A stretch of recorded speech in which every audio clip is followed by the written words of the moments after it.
Американын жүрөгү деп койсок дагы болот. 455 ат күчүнө барабар. Трактор сатып алганда ушуну чогуу сатып аласыңарбы? Товарлар урдалат. Корктум, кандай болот депчи. Кыргыз балдарга рахмат айтыш керек.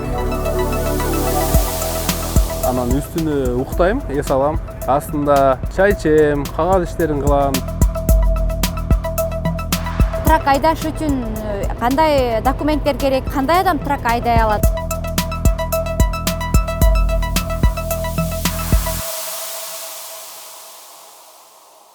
Узак жолго жөнөдүм. Ак жол каалап туруңуздар.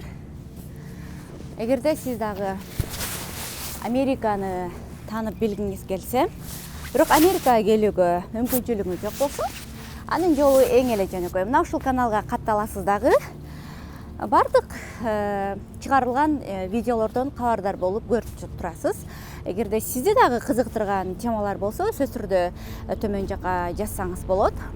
Ал эми сиз Америкада болуп, биз Америка менен гана чектелбейбиз, бирок азыркы тапта Америкада болуп, ушул менин программама тартылгыңыз келсе, анда менин төмөндөгү Instagram баракчам аркылуу байланышсаңыз болот.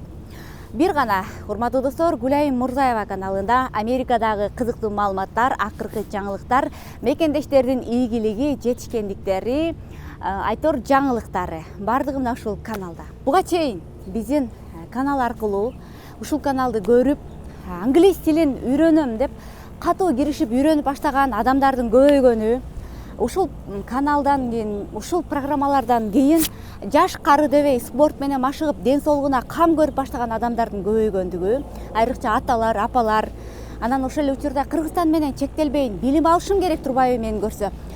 Биз Кыргызстанды өнүктүрүш үчүн мүмкүн эл аралык деңгээлге бир чыгышыбыз керек деп изденип баштаган, билим алууга кызыгып, дилгирленип баштаган адамдардын, жаштардын көбөйгөндүгү бул менин ийгилигим. Биз сиздер менен ушул нерсени көздөгөнбүз, достор. Буйруса, биз сиз менен дагы чоң ийгиликтерди жаратабыз. Кыргызстан өнүгөт, Кыргызстан дагы ушул Америкадай болуп өнүгөт деп мен аябагандай ишенем, тилек кылам. Анда эмесе азыр биз өзүбүздүн кездешүүчү кызыктуу орундан жол алабыз.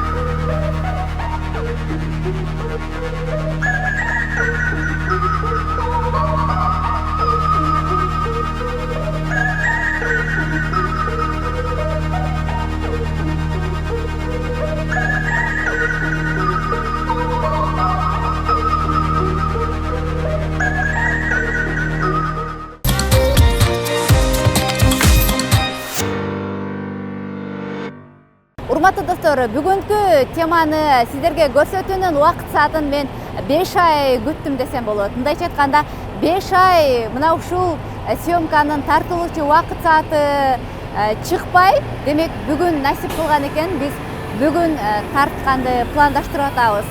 Ар бириңиздер ушул теманы жаздыңыздар, күттүңүздөр, азыркы тапта дагы күтүп жатасыздар. Кандай тема деген болсоңуз, мен кайсыл жердемин азыр? Мынакей. Американын жүрөгү деп койсок дагы болот. Бул жакта трак деп айтылган менен, мындайча айтканда, бизче оор жүк ташуучу автоунаа деп айтылат. Мен артымда бардыгы ушундай чоң болгон оор жүк ташуучу автоунаалар, алардын үндөрү сиздерге угулуп атат. Ушул теманы бүгүн сиздерге ачып беребиз. Анын түйшөгү, жакшы жагы, жаман жагы эмне болсун? Ал үчүн мага кыргыз жигити бул жакта азыр трагын азыр эле токтотту. Элдар жардамга келет. Азыр элдар трагын бул жакта оңдоп дагы даярдап атат окшойт. Элдар, салам. Саламсызбы, кандайсыз? Кандай? Жакшы. Жакшы. Эмне кылып атасың? Эле азыр Трагстопко келдик дегенде текшерип май сайын жанакы рейстен келгенден карап коймок адатыбыз бар. Жумушту баштап атканда, жумушту бүтүрүп атканда. Бул трак жөнүндө сурайын. Американецтерче трак, бизче грузовой машина. Оор жүк ташуучу автоунаа. Эми ушул менен тааныштырсаң, бул канчанчы жылкы? Бул жылы 2018, маркасы Volvo, модели VNL 670 деп коет. Көбүнчөсү бул бир кишиге ылайыкташтырылып чыгарылган машина да. Качан алгансыз? Буну былтыр алгам. Жакшы. Аябай сырты жылтырап, жапжаң экен, таптаза. Кара, балондору дагы жылтырап, жаңы экени көрүнүп турат да, сонун. Аракет кылабыз эми, основной биздин нан таап жеп аткан нерсебиз болгондон кийин анан карап эки жагынча ремонтун жасаттык дегендей.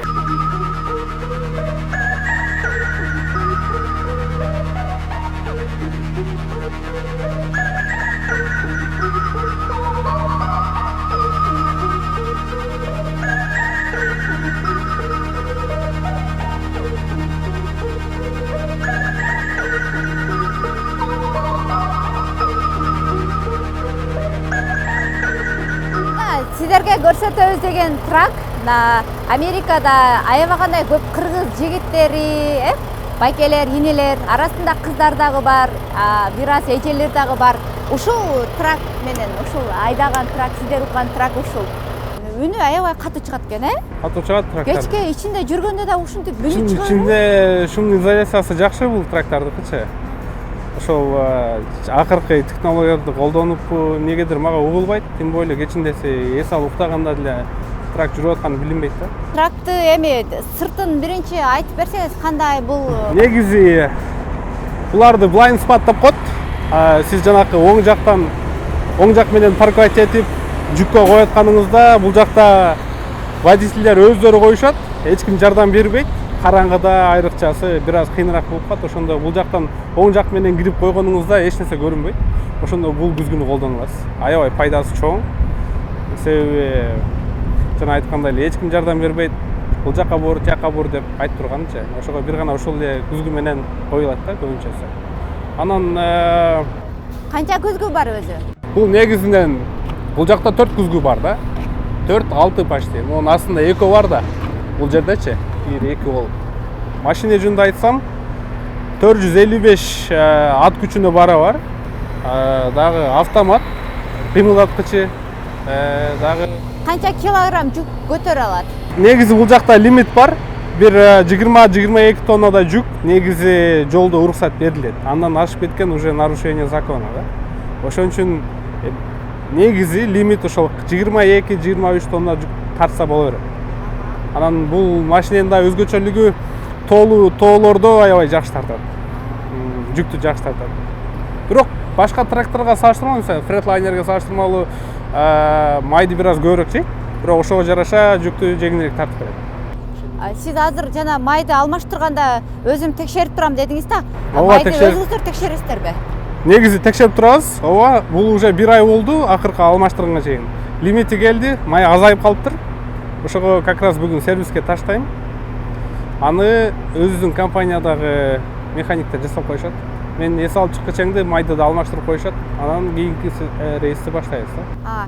Демек бак жаңы сатып алганда тракты силердин ошол компанияңар тейлеп береби? Кайсыл бир жылга чейин негизи жок, бул тракты компаниянын өзүнөн алгам.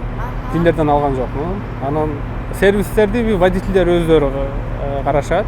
Бүт расход водитель өзү жоопкерчиликти алат. Анан айтайын дегеним бир гана биздин услугасы бар компаниянын. Ошондой сервистери бар, таштап коебуз, сиздин кызматыңызды жасап коюшат, айтып коебуз. Эртеси келип бүткөндө айдап кете бересиз да. Ыңгайлуу да. Ооба. Ошондой. Запаска постоянно болуш керек.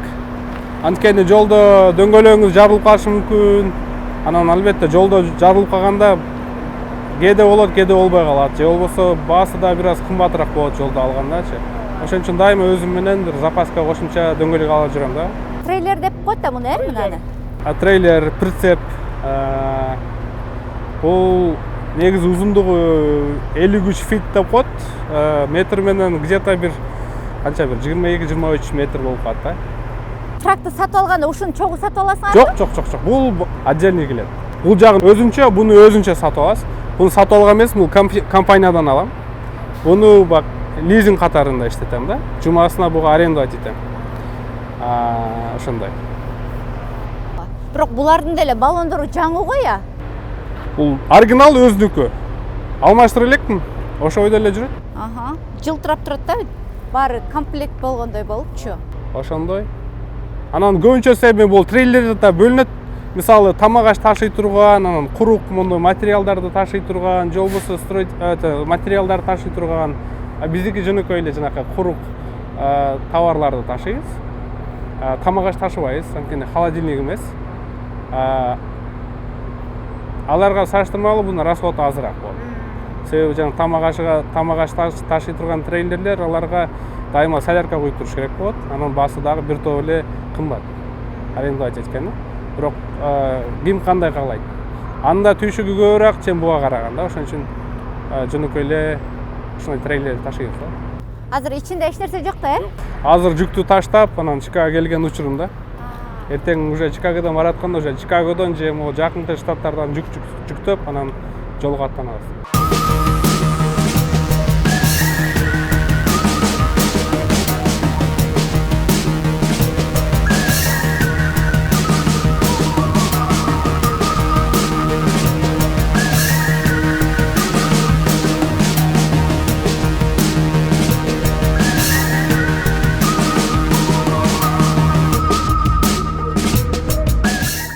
Артын көрсөк болобу, ичин көрсөк болобу? Ооба.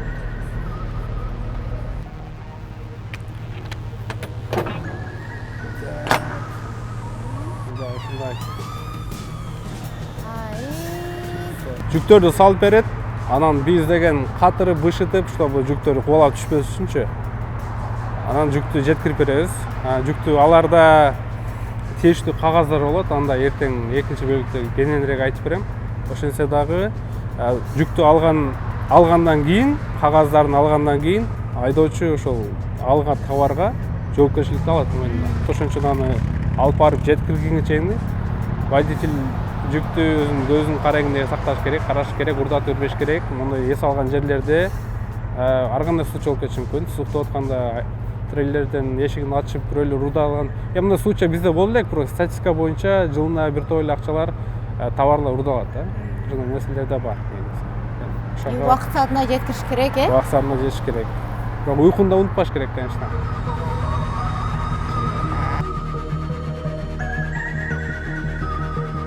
Азыр сиз мынаны парковка кылганда, караңыз, аябай тегиз парковка кылдыңыз да.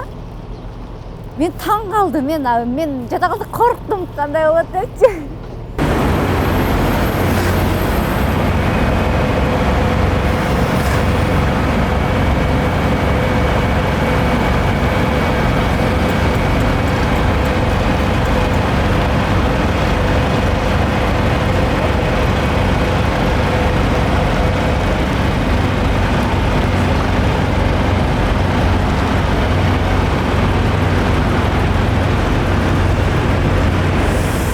Трак айдабаган адамга жат көрүнүшү мүмкүн, бирок өзүңүз бир аз айдап баштагандан кийин жеңил машинени парковка кылгандай эле болот да.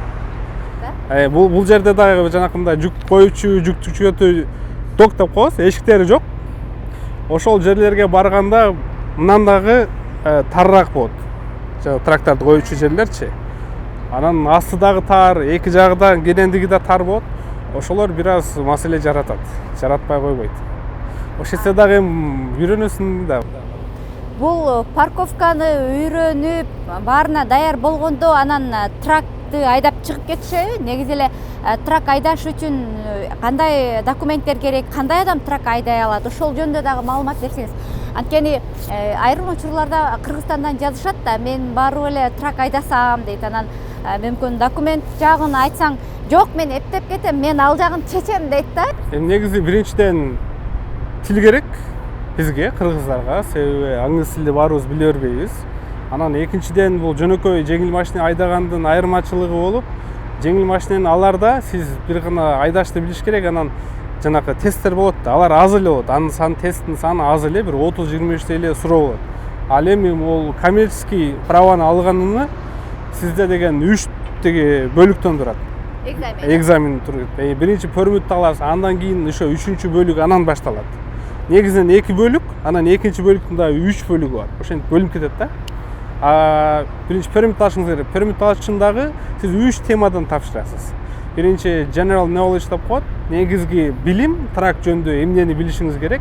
Экинчи могу прицепти ташыганда, ичеги кошуп ташыганда кандай ар кандай суроолор болот, ушуга байланыштуу. Анан үчүнчүсү бул тормоздун системасы боюнча. Себеби трактын тормоз системасы жеңил машинага салыштырмалуу бир топ эле башкача. Ошонун баарын билишиңиз керек, канча давление топтоп, канча тиги воздух топтошуңуз керек, кайсы деңгээлде колдонушуңуз керек тормоздардычы. Ошолорду билгенден кийин анан сиз тапшырсаңыз пермит аласыз. Бул разрешение тиги праваны алыш үчүнчү. Анан разрешениени алгандан кийин анан барып туруп анан жанагы чыныгы экзамендерди тапшырасыз. Биринчи pre-trip inspection дейт. Тракты жүргүзөрдөн баштап, жумушту баштаарга чейин сиз дөңгөлөктөрүнөн баштап сырткы, ички системаларын бүт билишиңиз керек. Экинчиси бул парковка. Азыр биз кылгандай эле парковканы билишиңиз керек. Себеби ар кандай жерге барганда биринчи эле парковка керек болот. Анан үчүнчүсү жолго чыгып айдатат. Эгерде жолдо айдап жакшы айдасаңыз, өтсөңүз, анан берет сизге коммерческий лайсенсты. Ошон үчүн бул CDL деп коет муну. Ошо бизде Кыргызстандагы эч бир документ бул жерде жараксыз. Анан бул эле нерсеге ар бир адам келип, азыр акыркы закондор, мыйзамдар өзгөргөнгө байланыштуу Америкадагы ар бир эле адам документи бар, документи жок деген эми green card айтып атам. Green card бар же жок адамдар мурда тапшырып берчү. Азыр андай эмес. Азыр бир гана жанагы жумушка жанагы разрешениеси бар, же болбосо green card бар гана адамдар барып ушул праваны алып, жумушту баштаса болот. Экзамен кыйынбы? Эми ал сиздин даярданганыңызга жараша болот. Мисалы, мен тил билем деп эле барып, ал жака окуй коюп, барып эле алып коем деген бул деле болбогон нерсе. Бул нерсеге көп эле адамдар тура болот. Анан кээ бир адамдар бар, өзүнүн мен тил билбейм деп бир аз коркушат, бирок жакшы даярданышат. Анан барып өтүп кетет. Ошондой дейм. Негизги сиздин даярдыгыңызга жараша, анан барып инструктор кандай экзамен алат сизден, анын маанайына жараша болот. Ошон үчүн эми Америкада негизги фишка бул жанакыда жылмайып эле сүйлөш керек бардык жердечи. Ошонсеңиз эле көп жерден утуп кетесиз, утуласыз. Эртерээк үйрөтпөйлү ушуну. Ошо.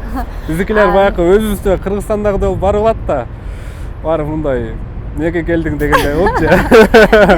Ошентип эле. Мен билгенден ошол кыргыз жигиттер дагы аябай экзаменден эме мындай көп кылышат экен да. Аябай кайра экзамен тапшырган учурлар көп. Бирок жакшы эми жанакы кулап калдым деп чегинбей, наоборот, дагы аракет кылып, кыргыз балдарга рахмат айтыш керек. Анткени мындай шартты эч жерде көргөн эмеспиз, мисалы мындай талаптарды эч ким үйрөткөн эмес. Анан бул жака келип жаңы жашоо, жаңы материкти мындай жаңы жашоо баштап кетип, анан бардыгы эле биз курактуу жаш балдар. Азыр уже асты биз 10-11 болуп калды, 10-11 жылдан бери бул жакта жүрөбүз. Бирок биз келгенде бүт эле баягы садиктеги балдардай эле жүрчүбүз да. Анан жана ал кезде такси айдап калдык. Анан такси айдаганда жанагы 15 жыл, 20 жыл айдагандар таң калчу да, силер каяктан эле пайда болуп калдыңар, кече эле жок эмес белеңер депчи. Эми турмуш жашоо ушинтип келе атабыз.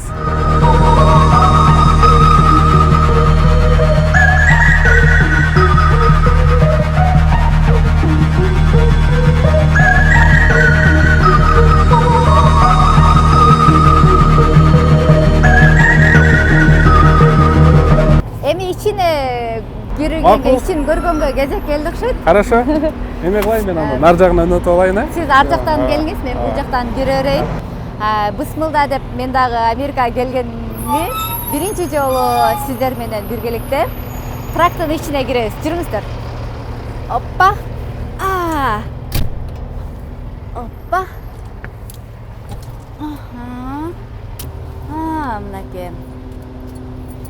Эки орундук бар. Эки орундук. Анан негизи жана айткандай эле бул машина негизи бир эле адамга да. Ошон үчүн ичи бир аз кичирөөк. Анан будан чоңурагы бар, эки адам бирге айдаса болот. Андайларды бул жакта тим деп коет, как команда айдаса болот да. Бул жакта спальниги бар, ошо холодильниги бар. Анан үстүнө уктайм, эс алам. Астында чай ичем, кагаз иштерин кылам дегендей. Как офис или kitchen, тиги кухня сыяктуу да. Жашап жүрө берет экенсиз да ушунун ичинде, жашаган жерим, офисим, иштеген ишим ушул жолдо жүргөн да. Холодильник, бул жагы, тиги кладовка, кийим койчу раздевалка сыяктуу ушундай нерселер бар. Гречка, бардык нерселер турат. Не, өзүңүз тамак Дайым эле андай кыла бербейм, бирок кээ бир жерде болот да. Мисалы бир барганда 12 сааттан ашыгыраак күтүп каласыз, анан алындай жерде сыртка чыгып тамактанып келейин десем очередим кетип калат. Анан ошондойдо жумуртка же болбосо эт куруп, анан ошентип курсак тойгозуп жашап атабыз. Жолдогу турмуш. Тиричилик деңиз. Жолдогу тиричилик ошондой. Булар эмне? Бул көбүнчөсү эми жолдо биз балдар менен, кыргыз балдар менен көбүнчөсү связда болобуз. Анткени жолдо эч ким жок. Ушакташабыз. Эми ушакташканда ушакташкы, жаңылыктар менен бөлүшүп дегендей, анан проблемалар болуп калат ар кимибизде ар кандайчы. Ошолорду мен билбегенди бирөөдөн сурап же бирөө билбеген менен сурап дегендей. Маалымат бөлүшөбүз дегендей. Ал эми бул негизи могул жерде ушул биздин жанакы убактыбызды өлчөөчү планшет. Анан негизи закон боюнча ошол 11 саат айдап, 10 саат укташыбыз керек. Анан ар бир 8 сааттан кийин жарым саат эс алыш керек. Ошонун баардыгын бул жерде контролдоп турат. Ал эми бул менин өзүмдүн планшетим. Кино көрөсүз. Кино көрөм, жаңылыктарды угам, Кыргызстандагы болгон жаңылыктарды ошол жерден Мен программаларын көрөсүз. Сиздикин дагы көрүп турам. Азаттыкты көрүп турабыз дегендей. BBC көрөм. Ошондой. Дагы эмнелериңиз бар? Бул негизи коопсуздук камерасы. Сыртты тартат көбүнчөсү. Жолдо эми ар кандай случайлар болуп калат. Лобойду бирөөсү сындырып кетиши мүмкүн, же бирөө чийип кетиши мүмкүн машинени. Ошону коопсуздуктун алдын алуу чарасы катары. Фонарик бар. Фонарик көбүнчөсү кечиндес керек болуп сразу алып калганы. Заправка алган жерлерде. Тиги маңдайыңыздагы эмне? Бул навигатор GPS деп коет. Ошол ушу менен гана штаттарга каттайбыз. Анткени Америка сиздер билгендей эле чоң аябай. Бир барган жериңизге экинчи бара бербейсиз. Шаарга болобу, шаарга барасыз, бирок баягы жүк алган жерлерге көп барбайсыз да. Ошондо эгер бунуңуз жок болсо адашып кетесиз. 100% кепилдик бере алам.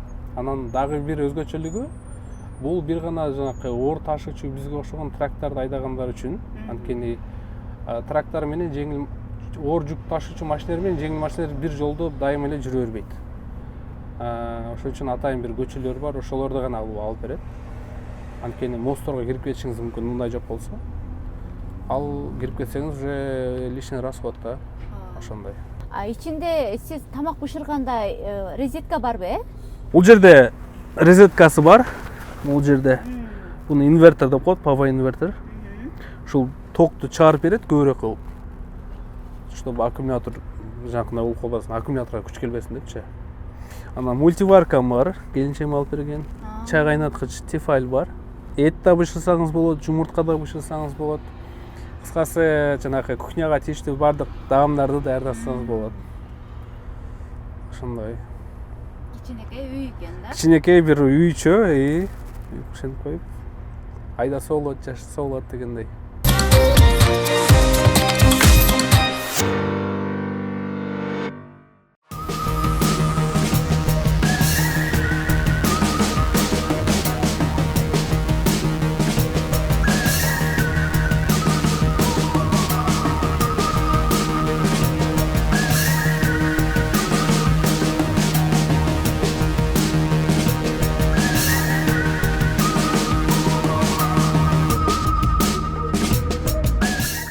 Бул жер трак-стоп дедиңиз. Эми трак-стоп тууралуу айтып берсеңиз. Кайсы учурларда гана токтойт, ар бир трак айдаган адам кирсе болобу, токтосо болобу? Албетте, трак-стоп негизинен ошол токтоо үчүн оор жүк ташуучу техниканы айдагандар үчүн атайын мындай шарттар түзүлгөн да. Эми трак-стоп дегенде булар бир эле стоянка эмес, ошол айдоочуга керектелүүчү мисалы душ алышы мүмкүн, тамактанышы мүмкүн, эс алышы мүмкүн, жөн гана телевизор көрүшү мүмкүн. Ошондой шарттар атайын ичинде жаратылган. Трак-стоптор ар бир 50 майл, 60 майл, мындай айтканда 80-90 километр радиуста жайгашкан бар. Ошону расчет алып, чарчаган кезде келип эс алып, уктап, жумушуңузду улантып берсеңиз болот. Жана эң негизгиси трак-стоптордун бир 90-95% бекер келип эч акысыз эле трагыңыз эгер место болсо, орундук болсо келип жайгаштырып, парковать этип эс алып берсеңиз болот. Ошондо мына сиздер айдап жүргөн трак, оор жүктү ташуучу автоунаалар атайын трак-стопторго гана токтой алат. Башка дагы токтой турган жерлер барбы? Трак-стоптордон бөлөк жолдордун четинде атайын эс алуучу жайлар бар. Ал жерде трак стоптордой мисалы душтар каралган эмес да. Же столовый ресторандар каралган эмес, бир гана парковка үчүн ушундай жерлер бар. Азыр анда биз ошол силер тамактанган жерге, же душ алган, эс алган жерге кирели. Көрсөк болобучу? Ичини көрсөк болот, ооба. Кирип көрөлү.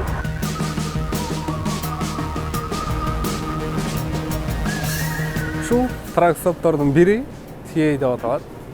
Бул жерде айдоочуга керек болгон бардык нерселерди тапса болот. Автонун тетиктеринен баштап өзүңүзгө керектүү кийим кечеби же майда чүйдө нерселерди, күнүмдүк турмушта керектүү нерселерди алсаңыз болот. Кофеден баштап тамак ашка чейин деле табасыз. Жана ошондой эле эс алчу дагы бөлмөлөрү, жайлары бар. Бильярдтарды орнотуп коюшкан, ар бир трак стоптор кандай ичинде бир гана ошол тракистердин эс алышы үчүн гана орнотулган да. Массажный креслолор бар бул жерде. Ошондой шарттар жакшы түзүлгөн. Драйверлер, тракистер жолдо жүргөндө кыйналып калбаш үчүн өзүнүн үйдөн алыс болушат да. Ошентсе дагы бир аз да болсо бул компания тарабынан драйверлерге, тракистерге көрсөтүлгөн кандайдыр бир жардам да. Ооба, жакшы. Сонун бул Америка боюнча бардык штатта бар, Ар бир штатта бар. Ошол миңдеген трак стоптордун бири гана. Мунан дагы чоң-чоң 2 эсе, 3 эсе чоң трак стоптор бар. Ооба. Сиз көбүнчө трак стопко киргенде сиз эмне колдоносуз? Мен көбүнчөсү суусундук алам, кофе алам. Тетиктерди албайсыз, тамактанбайсыз бул жактан? Жок, көбүнчөсү бул жактан көп тамактана бербейм. Анткени жолго чыгарда келинчегим жасап берет. Анан жана көрсөткөндөй өзүм дагы жасайм. Ошондой. Башка жигиттер, кыргыз жигиттери кандай болот? Ушундай жерлерден тамактанышабы? Мисалы, баарынын эле үй бүлөсү жок дегендей. Бардыгы эле тамактанбайт деп айтпайм, же тамактанат деп да айтпайм. Ар ким өзүнүн шартына жараша, анан көбүнчөсү эле бизде кыргыз ресторандар көп да Чикагодочу. Ошол жактан бир жумага заготовка кылып алып алышат тамактарды. Анан бирден эмес, 2ден холодильник коюп алып, айдап ушинтип. Бул жакта бир душтары ушундай. Жакшы. Сонун. Чайга салыштырмалуу кофени көбүрөөк ичебиз. Бул жактан баардын өзүңүз кошуп аласыз, кремдерин, шекерлерин. Трак стоптун кофесинен дагы косуп коесуз. Жакшы.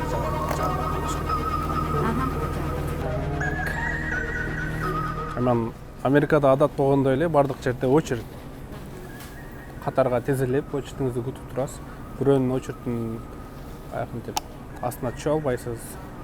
Ал эми бирөөнү сыйлабагандыга жатып калат бул жакта. Негизги этикалардын бири. Улуу же жаш дебей, ошол катарыңызга карап бардык жерде. Трак стоп болобу, больница болобу.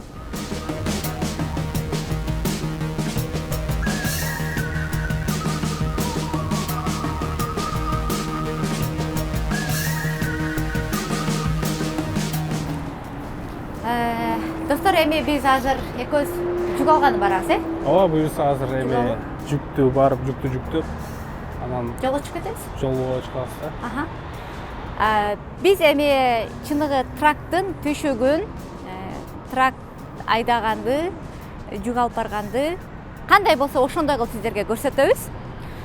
Ага чейин биз мына ушул жерде ушул жагын көрүп турмуздар.